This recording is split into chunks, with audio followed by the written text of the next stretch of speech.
Hi! ஒரு சூப்பரான empty குஸ்கா recipe share பண்ணட்டா உங்கள்கிட்ட. இது வந்து ஒரு 1/4 கேஜி அளவுக்கான மெஷர்மெண்ட் வந்து ஷேர் பண்ணுறேன். ஸோ இதுக்கு வந்து குக்கரை அடுப்பில் வச்சுட்டு ஆயில் விட்டு என்கிட்ட நெய் இல்லை பட்டர் சேர்த்துக்கிட்டேன். இதோட இந்த பிளேட்டில் காட்டுறேன் இல்லையா, இந்த பிரியாணி ஸ்பைசஸ்லாம் வந்து காட்டுற அளவுக்கு வந்து சேர்த்துக்கோங்க. இதோட வந்து இஞ்சி, பூண்டு, சோம்பு இது எல்லாத்தையும் அரைச்சி 1 டீஸ்பூன் அளவு இருக்க அளவுக்கு அந்த வந்து பேஸ்ட் வந்து சேர்த்துக்கோங்க. சேர்த்து விட்டு ஒரு பல்லாரி வெங்காயம், 2 பச்சை மிளகாய், ஒரு பெரிய தக்காளி இதை வந்து கட் பண்ணி சேர்த்துக்கோங்க. நிறையா தக்காளி சேர்த்துறாதீங்க, இது வந்து குஸ்கா தக்காளி சாதமாகிரும்.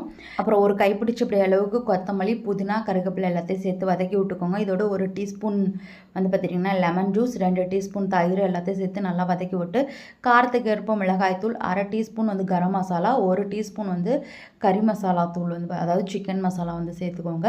சேர்த்து நல்லா வதக்கி விட்டுட்டு தேவையான அளவுக்கு வாட்டர் சேர்த்து ஒரு 1/4 கேஜி ரைஸோ இல்லை நான் வந்து இன்றைக்கி 2 டம்ளர் ரைஸ் எடுத்திருக்கேன். உங்களுக்கு 1/4 கேஜி கரெக்டாக இருக்கும் இந்த அளவுக்கு செஞ்சிங்கன்னா.